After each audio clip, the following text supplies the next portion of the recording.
आजचा हा दिवस आमच्या सगळ्यांसाठीच अतिशय आनंदाचा दिवस आहे, कारण 17 ऑगस्टला राज्याचे सन्मान्य मुख्यमंत्री आणि दोन्ही उपमुख्यमंत्र्यांच्या मार्गदर्शनाखाली राज्यस्तरीय वितरणाचा पहिला वचनपूर्ती सोहळा आपण आयोजित केला आणि त्या वचनपूर्ती सोहळ्यामध्ये 1,07,00,000 पेक्षा अधिक महिलांना आपण 3,000 इतका जो लाभ आहे तो जुलै आणि ऑगस्ट महिन्याचा वितरित करण्यात आला।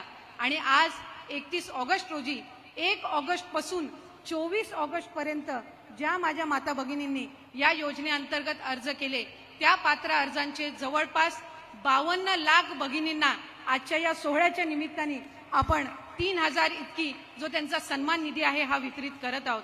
आणि खऱ्या अर्थानं 1,60,00,000 पेक्षा अधिक लाभ देणारी ही पहिली योजना देशातली ठरलेली आहे, याचा निश्चितपणाने आम्हाला सगळ्यांनाच अभिमान आहे। आणि म्हणूनच खऱ्या अर्थानं पुढच्या कालावधीमध्ये सुद्धा आणखीन 1 कोटीचं उद्दिष्ट हे आपण त्या निमित्ताने ठेवलेलं आहे आणि सप्टेंबर महिन्यातले अर्ज सुद्धा आम्हाला प्राप्त व्हायला सुरुवात झालेली आहे।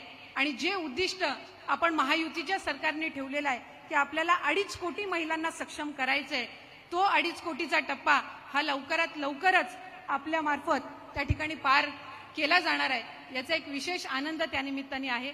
अनेकींचे आम्ही मतं जाणून घेतली, बऱ्याच जणींनी आमच्याकडे आनंद व्यक्त केला।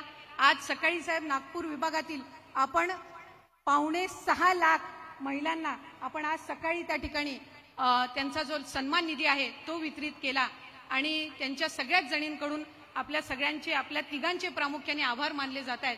आणि खऱ्या अर्थानं विभाग म्हणून ही महत्त्वाकांक्षी योजना आम्हाला आज राबवायला मिळाली, याचा निश्चितच आम्हाला आनंद आणि अभिमान आहे। पुढच्या कालावधीमध्ये अधिक चांगल्यारीत्या ही योजना आणखीन लाभार्थ्यांपर्यंत पोहोचवण्याचं काम हे विभागामार्फत करण्यात येईल।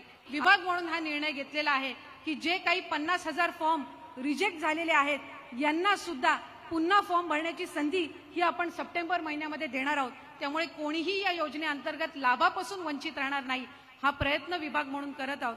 आणि माझी तुम्हा सगळ्याच जणींना विनंती आहे की या योजनेचा लाभ आपण जसा जुलै महिन्यापासून घेत आहात तसंच हा जो सन्मान निधी दिला जात आहे या निधीमार्फत आपल्याला अधिकाधिक स्वतःला सक्षम करून घ्यायचंय।